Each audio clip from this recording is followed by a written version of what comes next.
Welcome to another episode of Let's Talk Pokemon, the podcast where we talk anything and everything Pokemon, even after a 2-week long hiatus. Sorry, I've been gone for a while. Let's see what happened. I got my second dose of the vaccine. I think that was last Friday, which I was supposed to put out an episode. But the vaccine hit me hard, and I was not feeling too good. But then Monday came around, and I was like, well, you know what? I think I have enough energy to record an episode. But then, I sat there for a while, and to be completely honest, I am mentally and physically exhausted. Just to remind people, I am a middle school teacher, and right now we're kind of going through the testing season. And so, just like the students, teachers also kind of get drained out from day after day testing and all these weird schedule changes and everything. And I just sat there thinking, I don't have the full energy to really do a whole-on recording. I could do what I need to do just to put out the news and just to kind of talk really quick about something. But I just didn't feel right doing that. I didn't want to push out an episode just to have an episode, even though my initial goal when I started this was to get an episode out every Friday. And so I kind of fought myself between, do I just deal with it and push out an episode and just get it out there just to keep that track record going, or do I just let myself rest and just take a 1 week break and not have to worry about putting out an episode? Because that's the thing. If I'm thinking I have to worry about putting out an episode, then it doesn't sound like I'm having fun doing it anymore. And I do enjoy talking to you guys. I do enjoy talking about my opinions on Pokemon. But, I want to be in that right mind state, state of mind, that right state of mind to do so. So, after thinking about it, I was like, okay, what? I'm just going to let myself just take a break. I'm not going to push out an episode. It sucks that I missed a week, but it's okay. What's the better thing is to always make sure you take care of yourself. So that's what I did. I rested. I recovered from the second dose. It wasn't like a couple of days that I was getting hit with it. It was just really bad on Saturday. Started recovering on Sunday. But then testing started on Monday, and it was a lot of things going on, prepping for my class that I have this weekend. And, there was just too much at the time, and, I just wanted to just take a breather and get some sleep. I got a lot of sleep, which is good, which is why I probably sound a lot better than what I would have sounded if I tried to put out an episode last week. So, apologies for kind of leaving social media as well, being radio silence for a while and not saying anything, because I also didn't push out anything on Instagram or Twitter or anything like that. But hopefully you guys understand my position or what I was kind of going through. I only want to be able to record an episode when when I'm actually in the mood, which is most of the time, which is always every episode I put out so far. I'm always in the mood to talk to you guys, and hopefully you understand my choice of not going through with that last recording.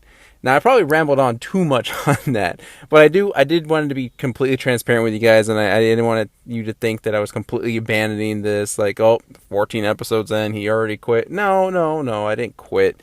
I just wanted to take that 1 week break. So here we are, back again though. And there's a lot of news to talk about. And that's not even including Pokemon Snap, because we have the entire month of May to cover with Pokemon Go. There's a lot going on in Pokemon Masters, and there's a lot of Pokemon Center product to kind of just talk our way through. So this is probably going to be a little bit of a lengthy episode. I'm going to try to condense it as much as I can and kind of just emphasize the bigger points. One thing I do want to be clear, I don't want to do a disservice to Pokemon Snap. So the combination of not wanting to put on a 3-hour tour here of a recording and, covering what I can for Pokemon Snap, I'm going to leave Pokemon Snap for next week's episode. I want to be able to talk about Pokemon Snap with, no feeling of being rushed to kind of, condense an episode. I want to be able to talk about certain aspects of Pokemon Snap that I liked, that I didn't like, and just, really do a overall decent job. I'm gonna set myself a low standard here. A decent job talking about it. So my initial impression is right now, I will tell you, I am enjoying Pokemon Snap quite a lot. So that as much as I will say. Next week I'll go more in depth about how I feel about Pokemon Snap. So just be a little patient with me because I want to be able to clearly emphasize the pros and the cons of my experience with Pokemon Snap. But without further ado, let's start covering all the stuff that we need to cover for Pokemon. Like I said, it's a lot of news. Even in the TCG realm, there's quite a bit going on. Our biggest probably topics, though, will be the stuff going on in Pokemon Go and the Pokémon Center. So we'll try to start with the smaller things. For instance, out of nowhere, following over a year of beta, Pokémon Quest is finally getting a release in China. This game will include a variety of features not in the original release in the West, such as a player versus player mode, trainer customization, and various other new features. It's currently unclear if these features will be released in the West. I hear a lot of YouTubers and Twitch streamers speaking very positive about this game, yet it doesn't have a long play life, I guess. I don't know what the right phrase for that is, but it's fairly short, and it will just be shorter if you put money into it, because I think there's a $35 bundle you could purchase, which would make the overall experience a little bit easier. But I do like the game. I remember playing it when it first was announced and it was available to download because it was free. You could do it on your Switch or you could do it on mobile, I believe. And so when I did get around to playing it, I got to a point where I hit a grind where I had to keep playing the same missions over and over again just to get to a certain level so I can beat the next level. And I can kind of see myself doing that all over again. And I think this was during Destiny, one of the Destiny phases where I was playing Destiny quite a lot. And as if everyone knows Destiny, there is a lot of grind to that. So I think that kind of affected my experience of Pokemon Quest, and that's why I didn't play Quest as much as I would have loved to. I'd never beaten the game. I think I barely got into the second world or whatever. I don't know how their stages are, but I didn't advance very far, basically. So, I kind of maybe want to take some summertime going back to it, so that way, I have a full experience of Pokemon Quest. But going back to this whole, update and stuff, I'm curious why there's no plans announced about bringing all this stuff into the U.S. copy of it. I don't know why China gets the better features, but I don't know. I'm going to give them the benefit of the doubt and say maybe they're just waiting for, a sequel to come out, or they are just going to, overhaul Pokemon Quest for here in the U.S. So we'll wait and see on that one. But it is just interesting that finally, after so long, China gets access to Pokemon Quest. Good for them. The next bit of news is about the anime. The next dub series of the anime has been announced. This is the 24th season of the anime, Pokemon Masters Journeys, which continues the story of Ash battling in the world, Coronation series, and Go's journey to find Mew.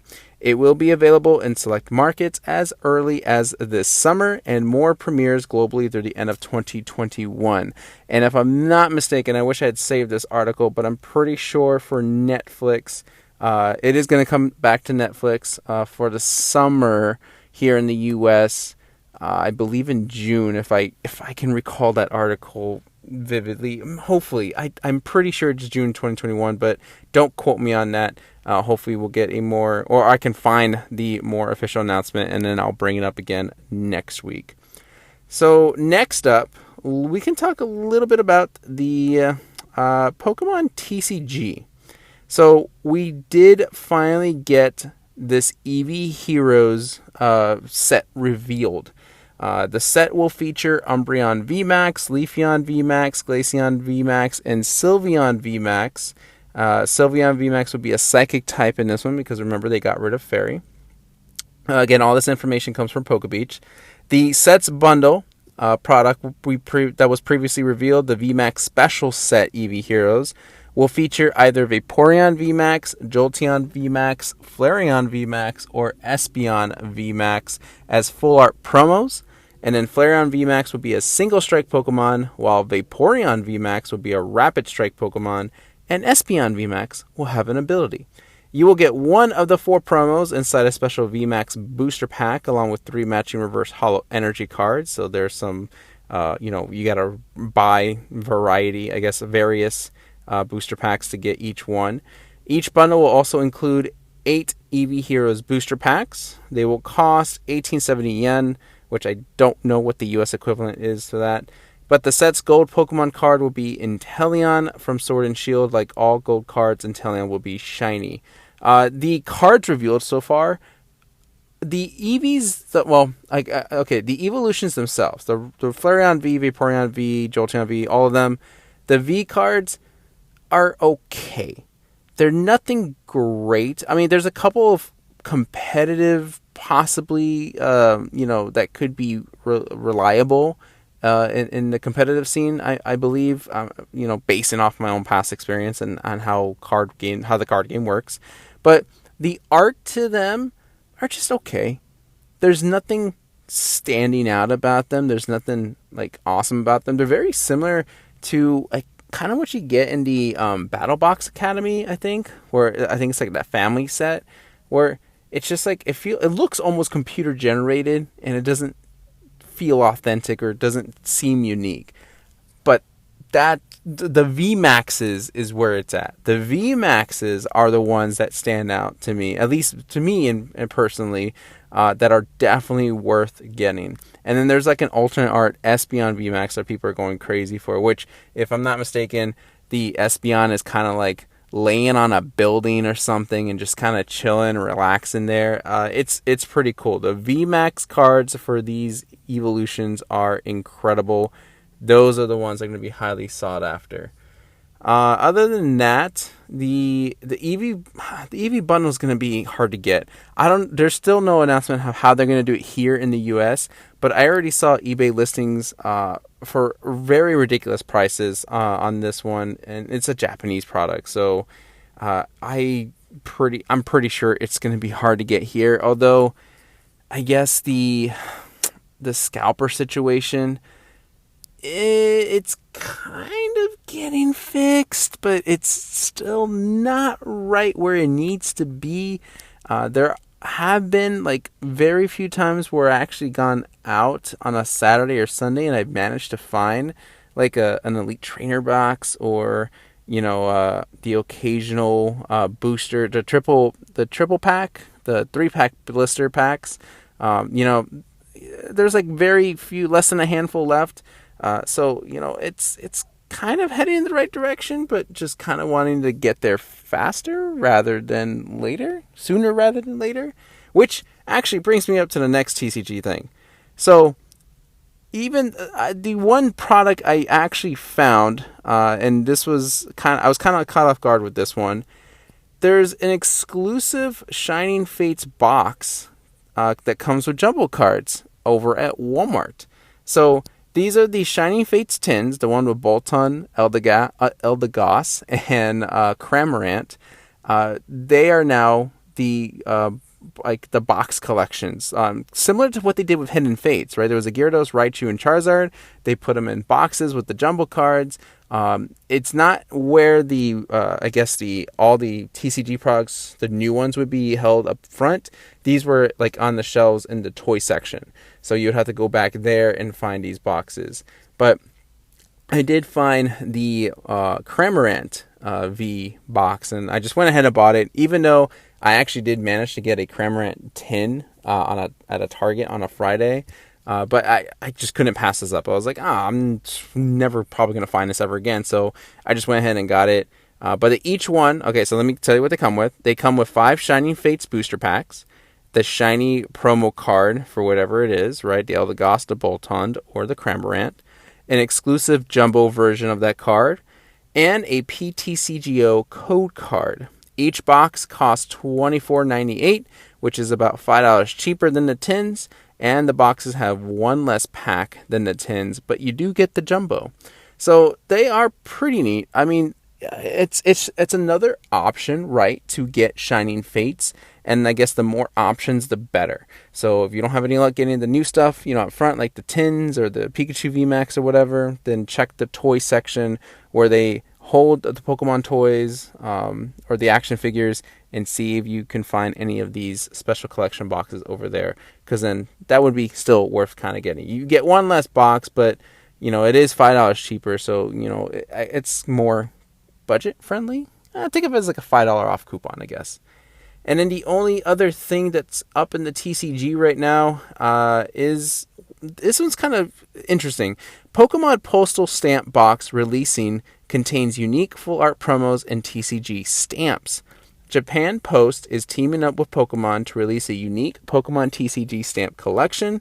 Each box will come with a sheet of real postage stamps featuring Pokemon TCG cards and Japanese-style artwork of Pikachu and Cramorant, two full art promo cards of Pikachu and Cramorant, 3 stickers featuring Pikachu, Eevee, and Charizard, and the Pokemon TCG Family box set. So this box looks pretty awesome. Like, the stuff that you get inside looks pretty awesome.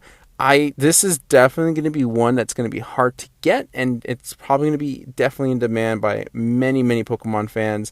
It says that there will be an initial print run of 80,000 boxes, with more possibly printing in the future depending on demand. They might as well start printing more. The box will release on August 25th and cost 4,000 yen, which is about $37. Pre-orders will open on July 26th at 9 a.m. in Japan. Expect this one to definitely sell out, not just by Japanese collectors, but also by us US collectors, European collectors, wherever. Everyone's probably going to keep their eye on this box. Once this whole word gets out that this is upcoming. TCG stamps, I don't think they've done that before. Correct me if I'm wrong, please, in the comments, but I think that's a really cool idea. And it's definitely one of those unique, rare, collectible kind of things. So, if you are a collector of sorts, keep your eye out for that. And like I said, pre-orders open July 26th. All right, now in Pokemon Cafe, that's right, we finally get some news about Pokemon Cafe. Let me get the minor thing out of the way first. The next cafe event has begun in Pokemon Cafe Mix. This event is the Lucario Special Customer Team Event Repeat and adds Holiday Lucario to the game as a special customer. It runs until May 19th. It is the Christmas Lucario. I don't know why May of all months, when they could have just held off until July at least, right? Because Christmas in July is a phrase. But hey, if you want that Holiday Lucario, go for it. It's available now in Pokemon Cafe, and you have until the 19th. But the bigger news, which is still kind of big, Pokemon Cafe Mix has detailed a large coming update to the game. We kind of already knew this. They have stated that in addition to expanding the game's content, the game will have a complete overhaul and will go live in autumn 2021, with details coming in June 2021. All content, including staff Pokemon, gold and acorns and items collected in the meantime, will carry over. Alongside this, as they focus on the new update, the amount of new orders added every 2 weeks will be reduced to 15. So really the only new tidbit of news here is that we are getting details in June, and it will go live sometime in the fall. Still vague, but at least they said something about it and didn't completely leave us in the dust. So, yay for Pokemon Cafe fans. How many of you still play? I don't know. I'm very interested to see what the player base is like for that one. Alright, now before we get into Pokemon Go, let's at least cover Pokemon Masters. The new level cap has been added to Pokemon Masters EX. All sync pairs can now get to level 135 with new items available to unlock the level cap. To aid with this, new training courses have gone live.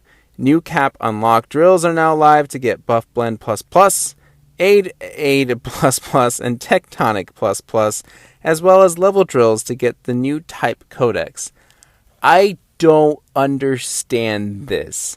Please, someone who plays a lot of gacha games, explain why they decided just shortly after, right? I think this is still fairly recent, after increasing all the sync pair levels to 130, they're going to be like, let's add 5 more levels and let's add more items for them to try to collect. Like, why? Like, I don't even have everybody at 130 yet. And I'm pretty sure most people are in, other different boats where they don't have half the people at 130. Like, this doesn't make sense to me why they've increased this cap already. Like, are they trying to rush into a different, a position where, they'll be able to have bigger updates? I don't even know how I'm supposed to phrase what I'm trying to think here, but it's a little frustrating, right? Because I'm doing these level drills to kind of get up to 130 and thinking, oh man, I'm just about done to at least get one type done, then I'll move on to the next. But nope, they were like, you know what, you've been working too fast. Even though you only have maybe 2 sync pairs maxed out, we're going to go ahead and just level up everybody. I'm not a huge fan of this. Am I still going to try to do it? Yeah, of course. I'm starting with trying to do water types first, but I don't think this is such a great idea. And I think the social media reaction to this was not very pleasant at all. So hopefully in the next update they'll explain why they decided to raise the level cap, because I don't think everybody was ready for it to be increased. All right, beyond that, we have the Eternal Arrivals going on, where you get Raihan. It is a time trial event where you have to get a certain score. You have to complete it fast enough to get the most number of points towards the rewards. Raihan is available as a Pokefair Scout. He is incredibly good. He's incredibly powerful. So definitely worth trying to pull. And that's pretty much it for that. It's kind of overshadowed because remember, I'm trying to cover 2 weeks worth of stuff here. It's overshadowed because we have another event going on. It's a legendary event called Father or Foe, which provides a story focused around Getsus coming to Passio to try to make amends with N. But of course, just like any other story, something goes wrong. In fact, Giovanni gets involved in this situation. So definitely kind of an exciting story. It was good. I'm not too familiar with Getsus. That was, a generation that was like Black and White, I think, that I didn't heavily play. So I'm not too familiar with the context behind it. But overall, I think it was fine. And I had fun with the challenges and whatnot. So it does give you Getsus and Kyurem. And it runs, it started on May 4th. I'm not quite sure when it ends, but please, just if you really want the sync pair, go in there and do it now. It doesn't take that long. The prize pool thing is back, where you have to use the coins. I think 10 coin, no, 100 coins equals 10 item pool or something like that from the prize pool. It's one of those which I'm not a huge fan of, but it is what it is. But also in addition to that, we have another event. The Blissful Bonanza event is back, and it runs until May 7th. Lets you play once a day in order to get tickets to get a variety of items. So this is the one that you can get your lucky cookies and whatnot to get those special skills on your Pokemon. Or your sync pairs. Not your Pokemon. Well, Pokemon with partners. You know what I mean. All right. The other thing here is that we have a weird event that's kind of pre-started. It's called the Weather Alert Special Event. It runs until May 28th, and right now you can play a mission where you can get weather tickets ahead of the actual debut of the event, which is May 16th, or what they call Phase 2 starts on May 16th. Now, it hints at that there's a lot of drought and heavy rain storms or something that's coming. People are kind of jumping the bandwagon of, well, this means that Groudon and Kyogre are coming into the game. Maybe, maybe not. I think that would be cool. Hopefully that is the case, but you might want to start collecting these weather alert tickets now, so that way you are prepared for when the actual rewards come. And then I think the last thing to mention is that the Legendary Arena Azelf event is back in Pokemon Masters EX, which will run until May 20th. Now, normally I would just say, hey, here's a legendary event, try it again. This one was already, this was already done. It's a repeat run. However, even if you completed everything from the last run, yes, everything still carries over, so you don't have to redo stuff for certain rewards, but they've added 3 new challenges to it to earn some gems. So I think it's like defeating Part 3 Legendary Azelf with, I think, a team of 3 sync pairs that have the theme Gym Leader, have the theme Bug, have the theme Unova. So it's kind of nice to see that there, because it kind of gives you a reason to do it again while it's back. But at the same time, like, are those challenges easy enough to do? Because I feel like doing it with just bug type Pokemon might be difficult, but I haven't given it a shot yet, so who knows. But I think it's just, the pro to this is that they give you some replayability other than being like, well, I've already done this, I got everything I needed, I'm not going to do this again. Nope, you actually kind of have to, think again and be like, you know what, maybe I might want to get those extra like 400 or 600 gems. I forget what the exact amount is, but it's a decent little change of gems. And then with that, you have a triple feature Spotlight Scout that is up as well, that gives boosted chances of getting Grimsley and Liepard, Elisa and Zebstrika, and Berg and Leaveney. I'm going to say Leaveney for now. So that's there, running for probably until May 20th, just like the Azelf event itself. And that is it. That's a lot, though, right? You had the Blissful Bonanza, the Legendary Arena, the Weather Alert, the Time Trial, and then the Father and Foe Legendary event. It's kind of crazy that they just bombarded Pokemon Masters of all this stuff, when for a while they didn't have anything going. So I don't know why they didn't just kind of space this out a little bit more. Maybe it was an oversight, but if you're a Pokemon Masters fan and you've been playing every day like I have, then there's definitely something to do. That's for sure. All right, let's get into the Pokemon Go news, because there is a lot to make sure that we have covered. It is a brand new month with a brand new set of events to play. And we will start with kind of some of the minor news before we outline what Niantic has provided to us in their post about the events coming up in May, for the events in this month. Niantic have announced the next Pokemon Go Community Day on May 15th, which will focus on Swablu. This event will have 25% hatch distance and will have a 3-hour incense. It would also give out the move Moonblast to Altaria. You will also be able to purchase the ticket to receive the special research Cotton Wing Bird. And then Mega Altaria will then be available in Mega Raids right after the event.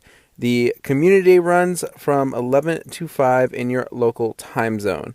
There's been kind of some mixed reception behind this. Some people like the fact that they're getting Swablu, and some people hate the fact that they're getting Swablu.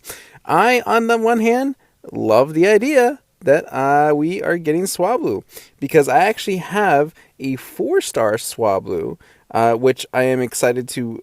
I think I can Elite TM the charge move, right? So I can get the Moonblast. But probably more special to me is that it is a perfect IV shiny Altaria, which I'm really happy about. So this is a pretty good timing, I guess, for Community Day for me. I know I sound extremely selfish about it, but I think anyone in that boat would be excited to have that, right? If they had, I don't know, a shiny perfect IV Charmander, and it was another Charmander Community Day, they would be able to get that Mega Charizard with the special move. And so like I said, I'm excited. I'm going to, of course, Mega Evolve it into the Mega Altaria, and it's going to be exciting. I'm really much looking forward to this event. Now, In addition to that, we did get just recently the announcement about the next Community Day, which is going to happen on June 6th. And this is probably, out of the two, the most exciting one that people are really happy about. It is a Gibble Community Day. Although there are a subset of group of people that are kind of iffy on it because now it's no longer a rare catch to get. But Gibble is a fan favorite. I mean, Garchomp is the Pokemon, the pseudo-legendary. Is it considered pseudo-legendary? I think it is. That it was Cynthia's Pokemon. Garchomp is a fan favorite for sure. So to get a shiny Garchomp with I think they're having the Mega Garchomp also being released around this time. Although, don't quote me on that. I think that was just something that was mocked up by a fan. Although we shouldn't be surprised if that's the case. Let's just not expect it, but we're not going to be surprised if they announce that Mega Garchomp would be available. But this is exciting. I'm looking forward to it. And very good community days. I do approve of these two. In other news for Niantic, they have announced Pokemon Go Fest for 2021. This event will be a global event for players and will run on July 17th and July 18th. This event is set to continue to help celebrate Pokemon's 25th anniversary and Pokemon Go's 5th anniversary. Further details about this event will come at a later point. So July 17th and July 18th, start requesting those days off so that way you can enjoy Pokemon Go Fest. And I loved last year's Pokemon Go Fest, so I cannot wait for this one because maybe I shouldn't be doing this, but I do have higher expectations considering the fact that they've managed to kind of up the game, throughout the year with the pandemic and being able to benefit those staying at home. So to make another virtual global Pokemon Go Fest, I think this is very exciting. This is great. This is good stuff. I can't wait till all the details come out for it and play it. Now, also this weekend on May 9th from 8 to about 10 o'clock, I want to say. That might be cutting it to, I think so, 8 to 10 o'clock. Niantic have announced the next Pokemon Go event, which is a Marill Limited Research Day event. You'll be able to get plenty of Marill encounters with the possibility of shiny Marill. This is very similar to the Sneasel, and what was the other one before that? It was like a Snubble one. There was a Meowth one. So you'll just get these timed research events, and you just get Marill encounters after Marill encounters after Marill encounters. So this is pretty exciting. I'm wondering if they're going to do something though to get Azurill. Wait, no, not Azurill. Yeah, Azurill. There's Marill, Azumarill, and isn't Azurill the baby version of Marill? I think so. Either way, I wonder if they'll do anything to give an opportunity to get a shiny of that baby Pokemon. But we'll see. All right, now, those are just kind of the minor stuff, because now let's go ahead and talk through this outline of all the events coming up in May. And there's another blog post detailing the event that is going on right now. But we'll read this first one. It says, the legendary Pokemon Xerneas and Yveltal make their Pokemon Go debuts during an eventful May. So we'll start with the Shadow Moltres. This month, Giovanni will have Shadow Moltres in his grasp. If you haven't already, complete the latest Team Go Rocket special research to Higher They Fly to earn a Super Rocket Radar. This will help you track down the Team Go Rocket boss and save Shadow Moltres. So you have that opportunity there. And then I think after this, they'll bring back Zapdos for a couple weeks. The May Research Breakthrough Encounter will feature Galarian Ponyta. And if you hold off, I think, until after May 11th, because we did complete a global challenge, which I think is going to pop up here in this blog post or in the next one, you have a chance of getting a shiny Galarian Ponyta. So kind of good timing with this.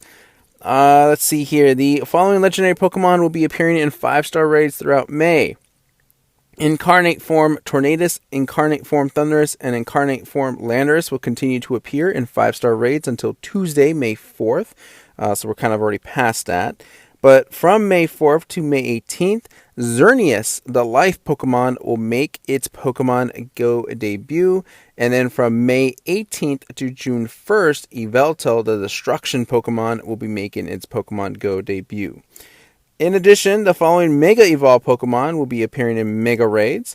Mega Venusaur, Mega Lopunny, and Mega Abomasnow will continue to appear in Mega Raids until Tuesday, May 4th. So again, that's done and over with. Now we have from May 4th to May 15th, Mega Venusaur, Mega Charizard Y, and Mega Lopunny. And then from May 15th to June 1st, it will be Mega Ampharos, Mega Houndoom, and a surprise Mega Evolved Pokemon will appear in Mega Raids, which I think this one is the Mega Altaria. I'm assuming. Every Wednesday in May, a Raid Hour event featuring a Pokemon appearing in 5-star raids that week will occur from 6 to 7 local time. As a reminder, you'll gain extra XP for completing 5-star raids throughout the Season of Legends, which is good opportunity right now to kind of grind for XP, because you normally get 10,000 XP for a 5-star raid, but with the bonus, it's now like 12,500. So 2,500 more, definitely worth it for sure. The Spotlight Hours. On Tuesday, May 4th, we had Cottony. We are going to get Dratini on May 11th, and that's going to have twice the candy for transferring Pokemon. I think that's going to be a pretty busy Spotlight Hour. Dratini is another fan favorite. On May 18th, you will have Alolan Rattata in the Spotlight, and it will earn twice the XP for evolving Pokemon. And then finally, May 25th, Marrow will be in the Spotlight, and you'll earn twice the Stardust for catching Pokemon. The May Community Day we've already talked about. There was a Pokemon Snap celebration while Pokemon Snap was released for that Shiny Smeargle, which I'm glad I got my Shiny Smeargle. I was worried that I wasn't going to encounter it at all, but those 15 snapshots, the possibilities that you get, really did help a lot with that. Luminous Legends X, an event that will run from May 4th to Monday, May 17th. This will feature Pokemon Xerneas. With it, various Dragon and Fairy-type Pokemon will be appearing more often in the wild, including some that will be appearing in Pokemon Go for the first time. And then the research also shows that you can complete challenges to unlock rewards. So we have the introduction of Spritzy and Swirlix. Those are the new Fairy-type Pokemon that have been added to Pokemon Go, and there's been quite a good number of spawns of Bagon and Dratini. What else was there? Snubbull is all over the place. Marrow. So you can, like it said, various Dragon and Fairy-type Pokemon. The Luminous Legends Y, which is going to run from May 18th through May 31st, will of course feature Yveltal. And we've also received word that Team Go Rocket could be planning on causing some trouble around then. And also that Dark-type Pokemon will be appearing more often in the wild. Sounds like the perfect opportunity to put your newly caught Dragon and Fairy-type Pokemon to use. Like the Luminous Legends X event, you'll be able to unlock rewards during the second week of the Luminous Legends Y event by completing select challenges. And we'll talk about the Luminous Legends X challenges, I think, in the next blog post. Alright, and the only addition to this post was that you are still going to get a free one-time bundle containing a remote raid pass. So don't forget to collect those in the shop. Again, that is one per week. Yeah, lots of stuff to do in May. I think the Spotlight Hours are pretty decent. The Dratini and the Marrow are probably the sought-after ones out of the four. Xerneas is just an awesome Pokemon all around, so good that they're bringing that one in. Of course, then followed up by Yveltal. Yeah, plenty of to do in the month of May. But let's go ahead and break down what is happening right now, which is that Luminous Legends X event that features Xerneas. Alright, now, Xerneas will make its debut in 5-star raids. Unfortunately, no shiny, though, which, of course, they don't ever do that. They don't just release the shiny at the same time that they release the Pokemon. Although you can bet your bottom dollar that once Shiny Xerneas becomes available, people will go crazy for that. I think Shiny Xerneas is one of the best shinies out there. It's just a very cool color scheme to it. So I'm very excited when that comes around. Spritzy, Swirlix, and Goomy make their Pokemon Go debuts. I forgot about Goomy.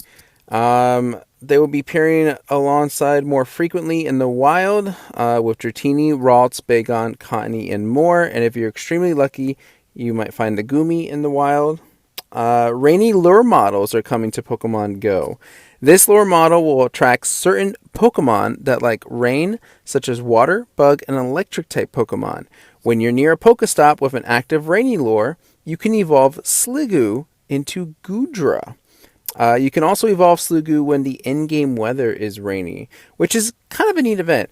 I feel like they just intentionally, though, created this lure module just for that, and they were like, well, what else can we do with this? Let's just throw in some catchable Pokemon.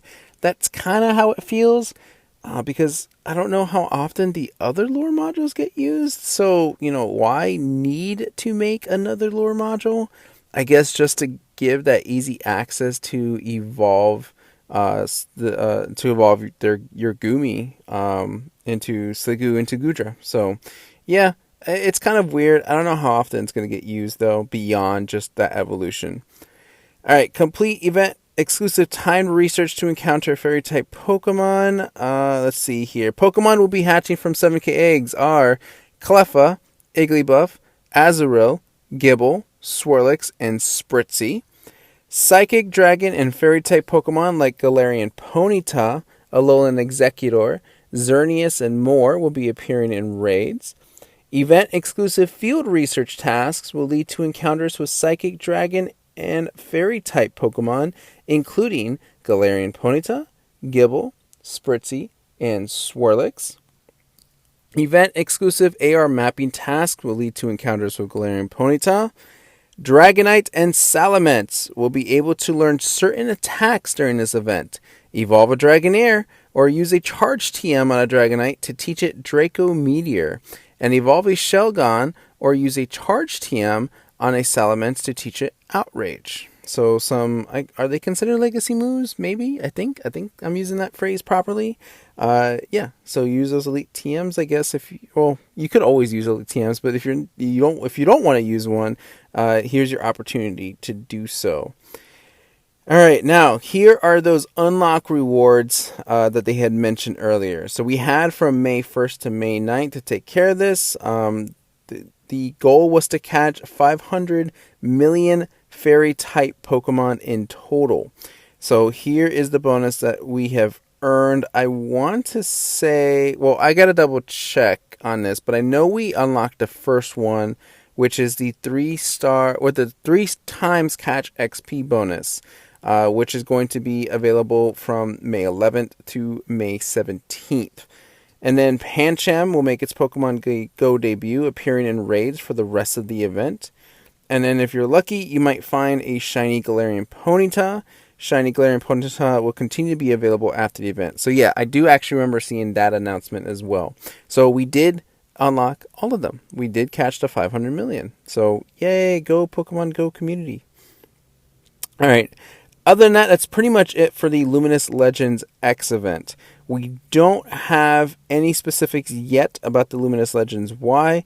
I'm pretty sure that they're going to just want to keep it focused to the X event. And so maybe in a week or two, we'll get those extra details. But that is everything for Pokemon Go. Like I said, it is a lot. Usually the first of the month, they always come out with this long outline of what to expect and what to do for it. So, it's always a good time for Pokemon players. And again, Xerneas is such a cool Pokemon to get. I think I already have 2, maybe 3 of them. I'm willing to catch more because I would like a perfect IV Xerneas. But again, you can bet that once the shiny is out for it, I definitely want to do as many raids as possible to get at least one shiny Xerneas. Alright, now let's move on to the Pokémon Center. There's a lot that got released. I don't really know where to begin, and I kind of have a couple of concerns to bring up as well. But I guess we'll go down the list that I have set up here. About a couple weeks ago, they had posted the next set of Evolution pins, which features the Kalos starters. There was also a new set of Hoenn Sitting Cuties along with some restocks. So now you're able to also finally get like the starter final evolutions like Sceptile, Blaziken, and Swampert. Kyogre and Groudon was up there. So there was a lot of new additions for Hoenn Sitting Cuties. So go ahead and get, I guess, any of them at this point because most of them are sold out. Although, still click on it and double check. I'm going to bring that up later as to why. But, yep, Hoenn Sitting Cuties, I think they are all out now. They also released bookends. And I managed to get all the bookends. I think at the time of recording this, though, you're going to find that the Charizard bookend and the Slumbering Snorlax bookend are sold out. But I guess let me bring up the Slumbering Snorlax one. That one has like the colorful paint, like it's actually colored to the Pokemon. And you got Timber, Togepi, and Pikachu on one side holding up a log, which is supposed to hold up Snorlax, which is the other end of the bookend. But these things are massive. Like, looking at the picture, you think they'd be a little bit smaller, just kind of fit, very comfortably in a bookshelf, but they are huge, especially the Snorlax. That Snorlax has size and weight to it. I have a picture of it. I'll eventually post it on Instagram, but it was definitely worth getting. Plus the paint on it looks really, really nice. So that one's definitely a must-have. I think it was like $45, which was $15 more than the other bookends, which are the Kanto evolutions, of Kanto Final Evolutions, as they're called. So there was a Venusaur, Charizard, and Blastoise bookend. Now, I got all three, and it's kind of weird because you should get all three. Charizard is like a middle part of the bookend where it's able to push up against both sides. So it's supposed to be, Venusaur on the left-hand side, Charizard in the middle, and Blastoise on the right-hand side.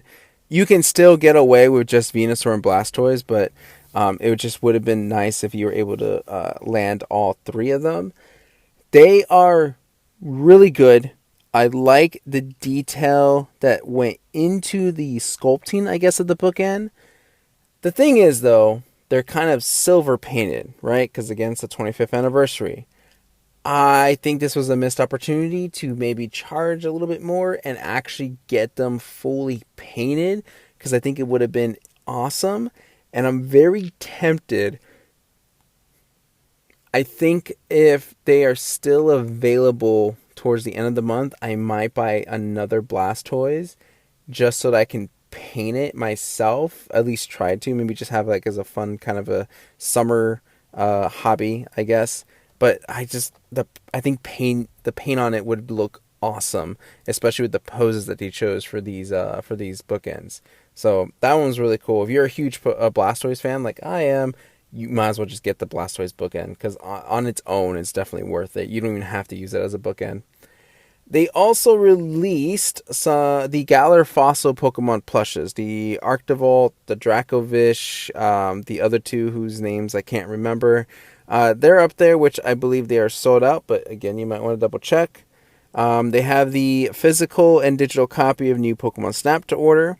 They also released a Mega Rayquaza plush, which is about, I want to say, 41 inches. I just remember it being very, very long. And for the price point, wasn't too bad.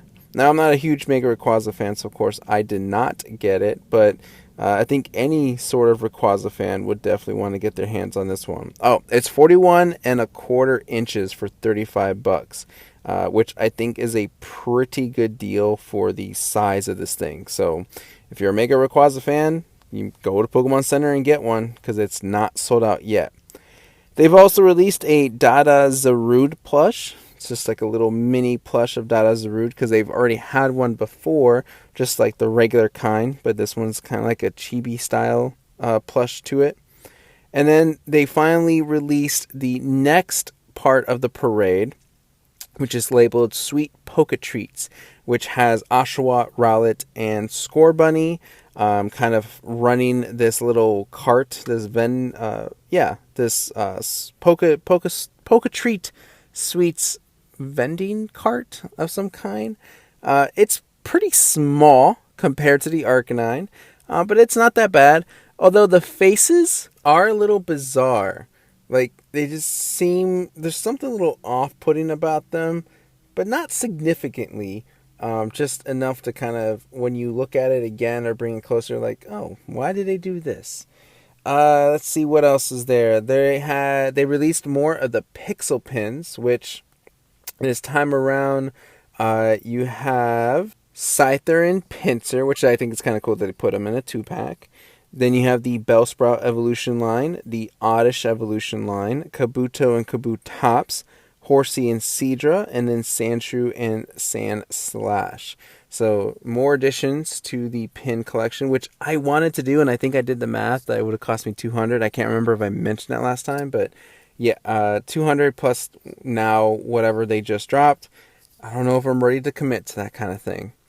The biggest drop that they had was they released some summer apparel. Like a tropical Snorlax, a Alolan Executor, a Pikachu chilling on the beach. They have like this kind of tropical shirt with Gyarados and Wartortle on it. There's some sun hats, a fedora. And what's even more interesting, when you click on the pictures to kind of look at the individual items, and you know how they have like 3 to 6 more pictures added onto it.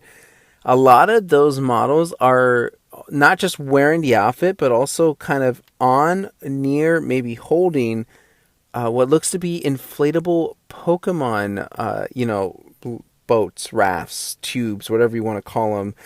There's an inflatable Snorlax. There was an inflatable Pikachu that you kind of, it's like the tube that you put yourself in. And then there was a Psyduck one that looked pretty cool that wraps around your waist. So, obviously those will drop at some point. People have to kind of start now checking these photos just to make sure they are aware of everything that is eventually going to get released. Because there's no way they're just going to put that in the pictures and not say anything about it. Also on the Pokemon Center, we got some new playmats. The most interesting one is probably the Sirfetch'd one, where his lance basically is the length of the playmat itself, which is pretty cool. We also have some Kalos jewelry, because I bring up Kalos because this is the month of Kalos, the month of X and Y. So they do this every month. They have been doing this every month so far for the last couple months, where they release these charms, these sterling silver charms of the starters with those diamonds in there. Pretty expensive if you try to get them all, $55 each. Although the Froakie looks really weird. You might want to double check the pictures on these before you commit to buying them. Let's see what else. They added some TCG products like the Victini and Gardevoir battle decks. There's also the Galarian Rapidash V-Box. And then there was the first partner pack, but that one was sold out. Although, yep, I was just looking at it. I checked on it. It's still unavailable. I'm trying to see what else is here. They released some more Galar plushies, like the Sizzlipede, the Clobbopus, and the Choodle. And that's mainly it. Mainly it. It was kind of a long list. Like I said, they dropped a whole lot of Pokemon merch, which is still super cool. The only thing I want to bring up is the whole sold out label thing. You would think that if it had a sold out label, that's it. You can't get it anymore. It's done. That is apparently not the case. There have been instances reported, and even for me to experience, that even if there is a sold out box on it, sometimes when you click on it, it does appear that it is in stock. So I don't know what's going on over who's running the Pokemon Center website, but there's the whole sold out label thing is very glitchy. It's just a little unsettling that you can't even trust the sold out label. Like, when you go into the product, it might become available, and you've been kind of lied to at that point. And right now, when you go look on new releases and you go look at the first partner pack for the Kalos starters, doesn't have a sold out label, but you know what? You go into it, it says unavailable, right? Kind of technically sold out, maybe. I don't know why it's happening, but I just wanted to bring that to everyone's attention that, hey, you might want to still double check on the product just to make sure it is actually sold out and not just completely trusting the label that's supposed to be there.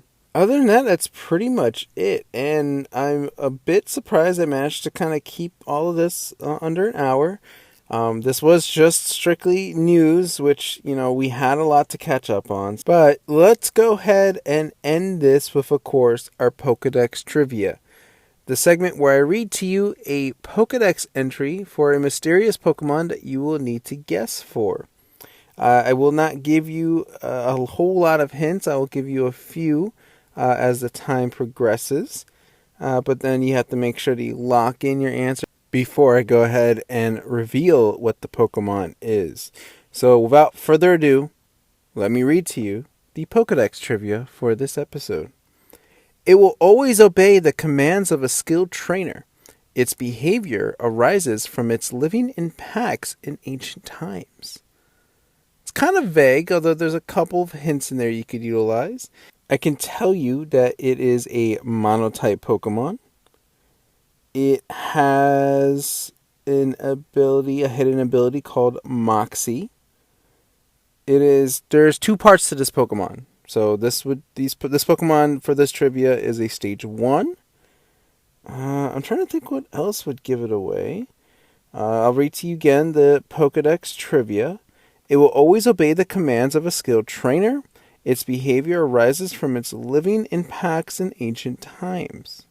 There's no other hints I can really give, because it would just give it away. So for the lack of hints, just go ahead and lock in your answer to what Pokemon you think this would be. And let's go ahead and reveal it. It is none other than number 262, Mightyena. Mightyena is the Pokedex trivia answer for today.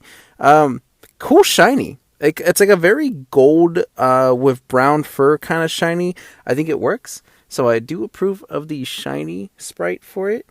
Mightyena is a fine Pokemon. It's okay. I don't think there's anything super major about it, or I guess unique. But overall, I mean, it's just a fairly basic Pokemon. If anything, it probably could have benefited from a Mega on its own.